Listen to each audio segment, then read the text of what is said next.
Ah, welcome. The guest of honor finally arrives. I hope you won't mind, but we've started the party without you. When did the party start? Well, no one's been alive long enough to remember the beginning. But not to worry, the fire's roaring, so why not dance with us? Or maybe grab an instrument and join the band. Celebrate, sing a song, burn something down, go ape shit on a drum, harass someone with a banana? Sure, here we all party however we fancy. Because we're all guests of honor if the party never ends. Gallia of the Endless Dance is a satyr. She's a tutu that costs red and a green. Her abilities are haste, other satyrs you control get +1/+1 and have haste, and whenever you attack with 3 or more creatures, you may discard a card at random. If you do, draw 2 cards. So here I'll walk you through a guide of a budget Gallia deck. The deck costs only $75, and I think is pretty strong. After we're finished with the deck tech, I'll have a section at the end of the video where I goldfish the deck a bit. Goldfishing is when you play your deck with no opponent. Essentially, you goldfish just to get a feeling for how the deck plays, to see if you'll like it, see if it's something you're interested in. I like to do it when I'm considering building a commander deck, especially if my budget is tight. So I'll have that goldfishing section at the end showing some gameplay, but for now let's start on the deck tech. So the first thing that leaps off the page when you read Gallia is Satyr Tribal. In Magic's history there hasn't been a ton of satyrs, but there are some. So how many do we include in this deck? The answer is 0. We include 0 satyrs in this deck. Satyrs just aren't good, unfortunately. Almost all the satyrs are very bad, and the ones that are good don't really benefit from getting the +1/+1 in haste. So we just don't have any in our deck. The one exception to this is Willow Satyr, which we would definitely include in our deck. He really benefits from the haste that Gallia gives, because he can immediately tap himself to steal somebody's commander. That's a powerful ability in Commander, to be able to take someone's commander out of commission. A lot of times that's enough to just beat a deck. If it's really built around his commander, and they just don't have a way to get Willow Satyr off the battlefield, this can really tear some decks up. But Willow Satyr's also, at the time of this recording, between $40 and $50, so just cannot fit that in our budget, unfortunately. If we could, this would be the satyr we would run, but instead we have none. Outside of Willow Satyr, the only cards are really considered were the Changeling cards. Changelings are every creature type, so that technically makes them satyrs. However, I didn't really feel like any of the Changelings fit with our theme very well, and they didn't really benefit too much from +1/+1 in haste, so to me they didn't seem worth it. But it might be worth taking a look at the Changelings if you want to have some tribal synergies in your deck.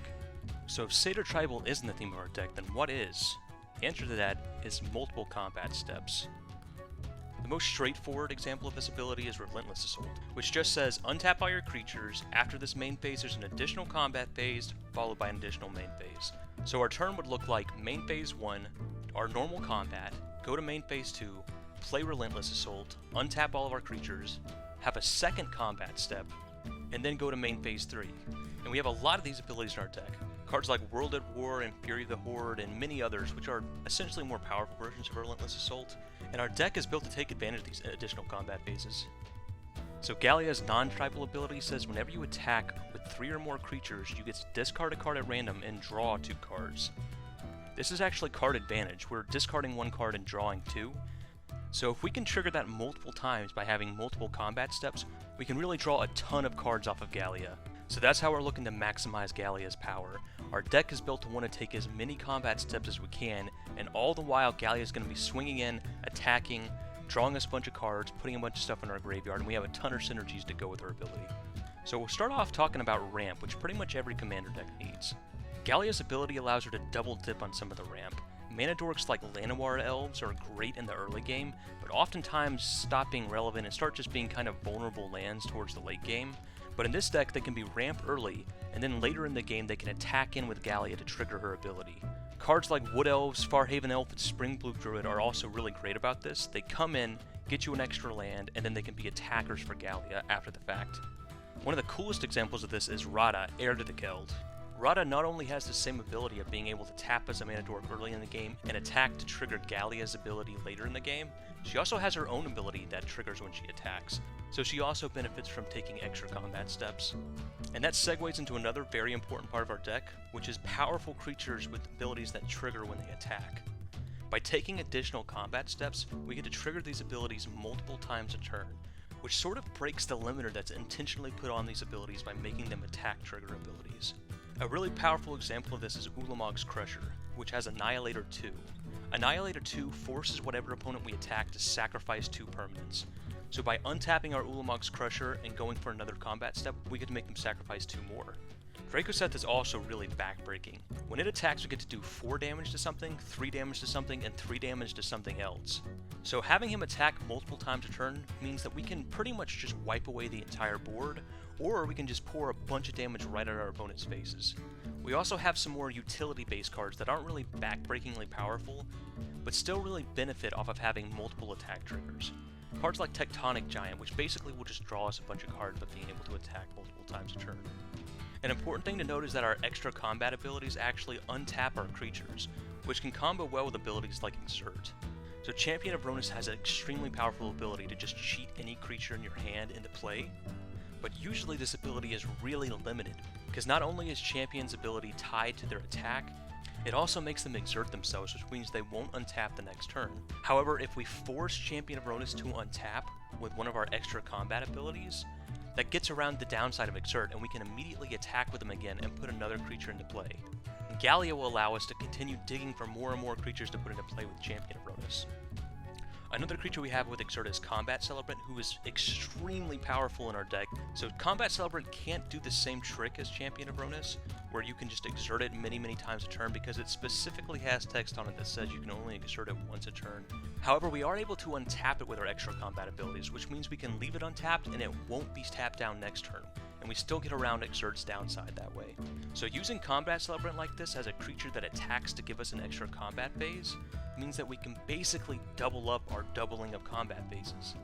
Another creature that works in the same way is Lightning Runner. So when Lightning Runner attacks, you get 2 energy, and then you can pay 8 energy to untap all your creatures and have an additional combat phase. So by taking additional combats with Lightning Runner, we up our energy count a lot faster. Now there is a downside with this strategy. What if your opponents all have full boards? What if there's just nobody that's safe to attack into? We have a few cards to help us deal with situations like that. A great one is Bubble Matrix. Bubble Matrix says all damage dealt to creatures is reduced to 0. Because we don't really care about combat damage between creatures, we're really just swinging in to get our ability to trigger. This is fantastic. This means even if the board is completely filled up with creatures from everybody, we can still attack in without actually losing any of our creatures. Another really powerful card with this strategy is Taunting Elf. Taunting Elf says, whenever it attacks, all creatures that are able to block it are forced to do so. So if we attack an opponent with 10 creatures and a Taunting Elf, they just have to let those other 10 creatures go.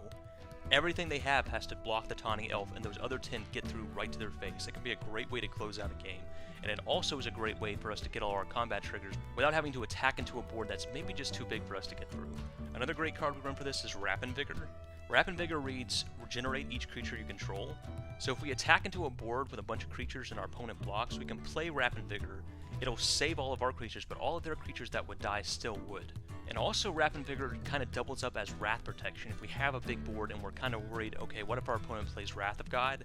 We can hold up Rapid Vigor to protect all our creatures, so it kind of has double utility in our deck. Maybe the strongest card to address this problem is Orin Frostfang. Orin Frostfang is one of the more expensive cards in our deck, but it is so synergistic that it's absolutely worth it.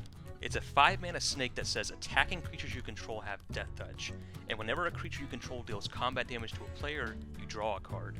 So this allows us to attack into a board of creatures no matter how big, get all of our combat triggers, and then if our opponent wants to block, everything they block is going to be a trade.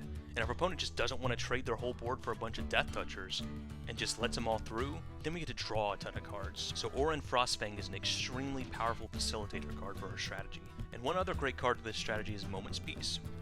Moment's Peace is what's called a fog. It just prevents all combat damage to be dealt this turn. Again, we can use this to save our creatures, but importantly it has flashback.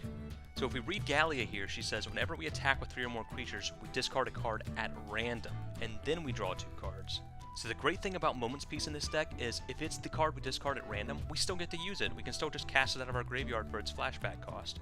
And Moment's Peace isn't the only card in our deck that takes advantage of that graveyard synergy. An extremely powerful card in our deck is Backdraft Hellkite. Whenever Backdraft Hellkite attacks, all the instant sorceries in our graveyard get flashback until the end of the turn. This is very powerful because if we've been discarding them at random to Gallia as we kind of churn through our deck, or even if we've just been casting them and they've gone to the graveyard, Backdraft Hellkite allows us to get double value out of them. We also have some great advantage cards that just have flashback naturally. Ignite the Future is a great sort of draw spell on its front half, but out of our graveyard it becomes just a great late game spell. Paying 8 mana to cast the top 3 cards of our deck for free is very powerful. Creeping Renaissance is sort of in the same vein. Early in the game it might get us back some things, but late in the game, if there's been a lot of wraths, maybe we're just kind of running low on resources, we can flash this back and just completely refill our hand. And another card that's extremely powerful in our deck in particular is God Pharaoh's Gift. So God Pharaoh's Gift is a 7 mana artifact that says, at the beginning of combat on our turn, we may exile a creature card from our graveyard. If we do, create a token that's a copy of that card, except it's a 4/4 black zombie. It gains haste. So there's the obvious upside of this in our deck, where we're discarding creatures at random to Gallia. We have to play God Pharaoh's Gift and get those creatures back. But God Pharaoh's Gift actually triggers at the beginning of the combat step. So every time a turn we take an additional combat step, we get to get back another creature that turn, and it gains haste and it can attack immediately. So God Pharaoh's Gift is just a haymaker in our deck. It's already a pretty powerful card, but in our deck it's just a total bomb. We also have some cards that care about being discarded in particular. Specifically, we have 2 cards that have the Madness ability, Anji's Ravager and Stromkirk Occultist. So how Madness essentially works is, if you discard a card, instead of putting it in your graveyard, you can cast it for its Madness cost. So if we attack with 3 creatures, trigger our Gallia, and Anji's Ravager is the card we randomly discard, we can then immediately cast it, so we essentially just get to draw 2 cards straight up. Anji's Ravager is also very powerful in our deck in particular. When we attack with Anji's Ravager, we can stack the trigger so Anji's Ravager resolves first, and then Gallia's does. So we discard our hand, draw 3 cards, then we discard one of those cards, draw 2 cards, and we end up with 4 cards in our hand every single turn. So we're pretty much always going to have action when we have Anji's Ravager and Gallia out, and it really benefits from taking multiple attack steps as well. Stromkirk's Occultist isn't as powerful, but it still benefits from taking multiple combat steps by hitting our opponents and exiling multiple cards off the top of our deck that we can cast that turn.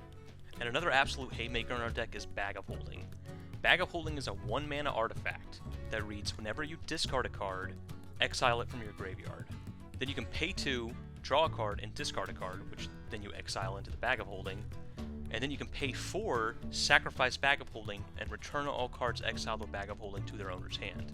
So essentially this means every time we're discarding at random with Gallia, we're not putting it in our graveyard, we're putting it in our Bag of Holding. And once we get 5, 10, 15 cards in our Bag of Holding, we can pay the 4 mana, sacrifice it, and completely refill our hand with whatever we need. So one of the most powerful things our deck can do with its extra combat steps is generate a ton of mana. Cards like Druid's Repository and Bear Umbra allow us to exploit the fact that we're taking extra combats. We can make these cards generate way more mana than they were ever supposed to. So whenever one of our creatures attacks, we put a counter on Druid's Repository, and then we can take a counter off of Druid's Repository to add 1 mana of any color to our mana pool. So if we're attacking with 5 creatures, we get 5 counters on it, then we take an extra combat step, then we get 5 more counters on it. We've just generated 10 mana.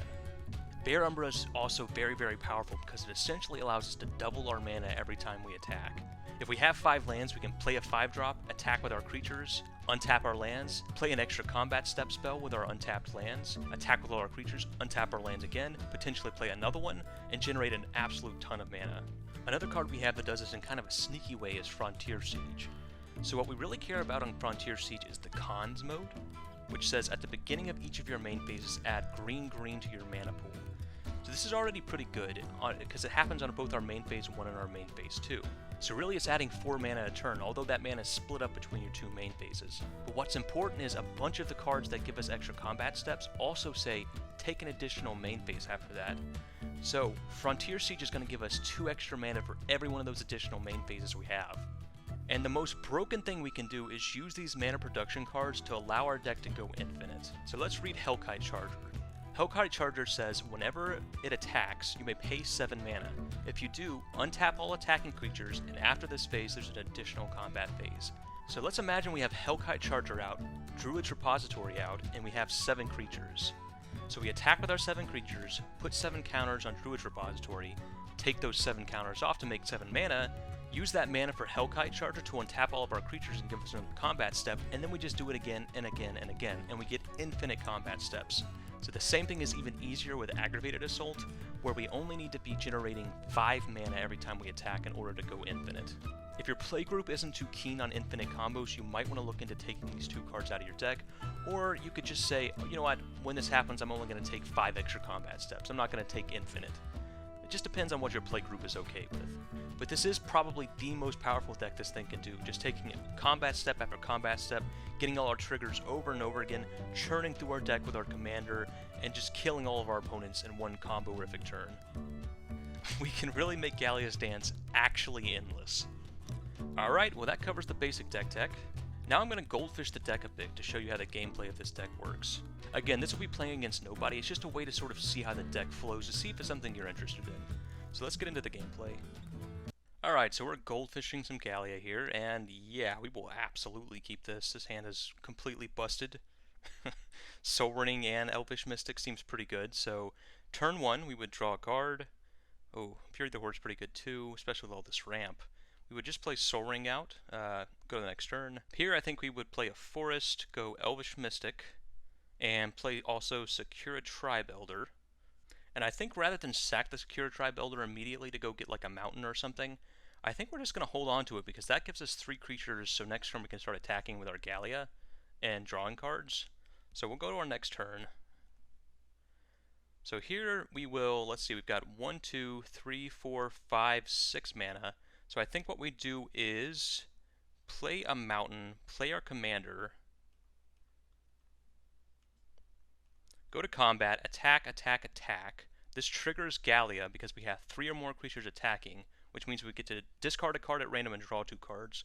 So how we're going to do that is roll the dice, and we see 4 out of 4 here. So we're going to discard the 4th card in our hand, which is Kazandu Wreckage, draw 2, go to our main phase 2. Now we can play our Taunting Elf. So here we will, because we drew another, we have another creature on the battlefield, we are going to sacrifice our Secure Tribe Elder, go get a mountain. And now, so this is turn 4, and we can go 1, 2, 3, 4, 5, 6, 7, play God Pharaoh's Gift, go to our combat step, that gets back Secura Tribe Elder from our graveyard.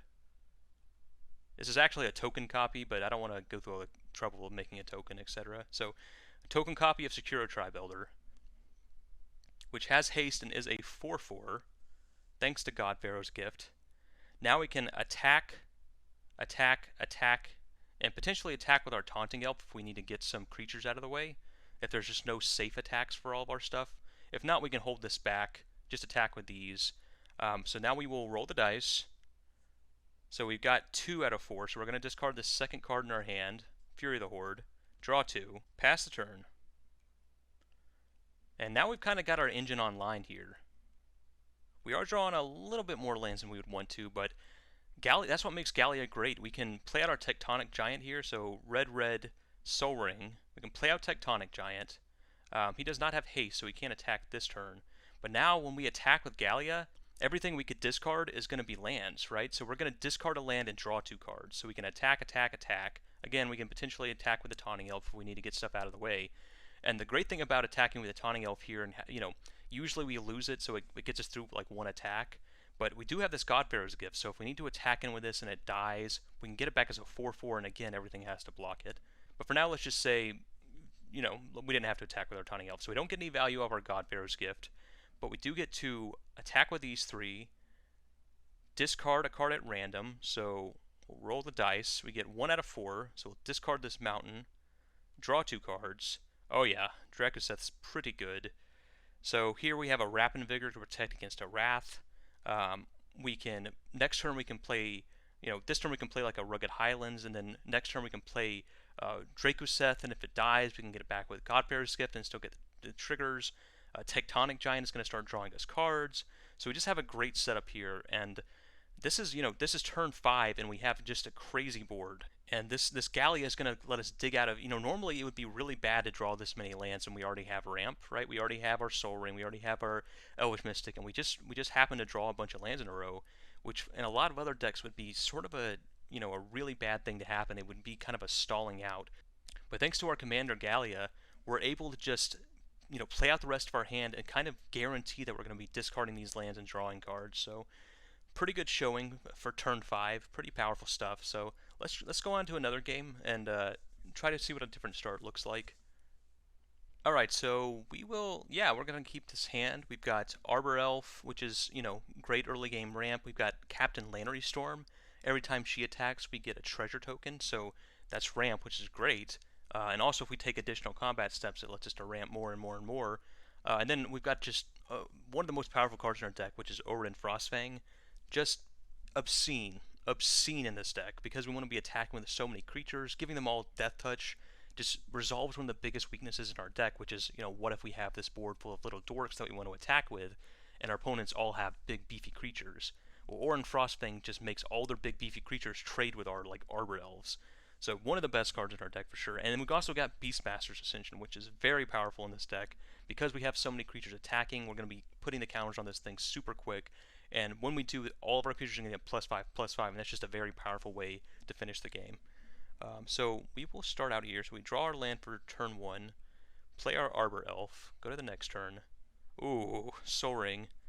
Yeah, we will play Soul Ring, play a Mountain, Soul Ring, Captain Lannery Storm, move to the battlefield. We'll attack with Lannery Storm, make a treasure token, and probably in our main phase 2, we would just use our Arbor Elf to untap a forest, sacrifice the treasure token, play Gallia, and even though we don't get to attack with this turn, it's probably more mana efficient to do that. But we sacrifice the treasure token for red, we tap this forge for green, we'll play our commander.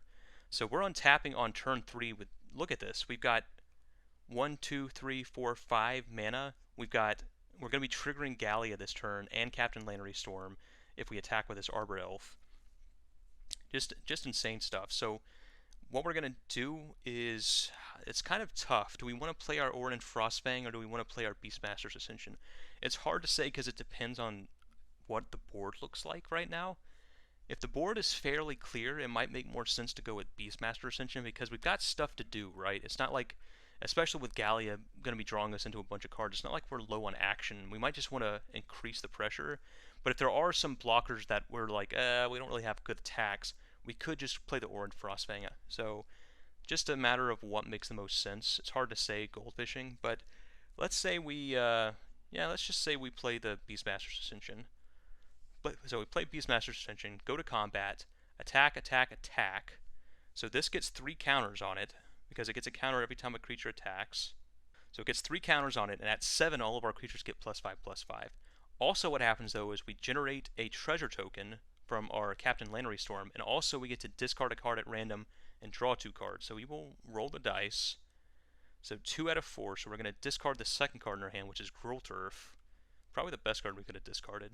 And then we'll go to our main phase 2, play Forest, Mountain, sacrifice a treasure to play Anji's Ravager, move him to the battlefield, go to our next turn. So here we are on turn 4.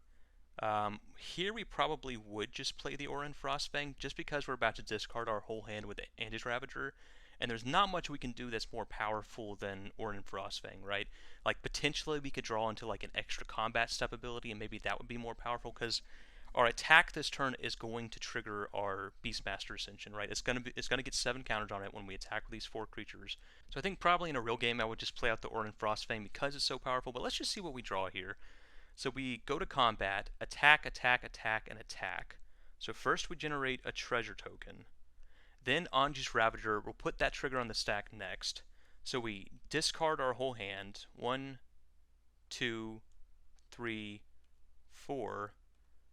Draw 3 cards. Then Gallia's effect triggers. We'll put that on the stack next. So we will roll the dice.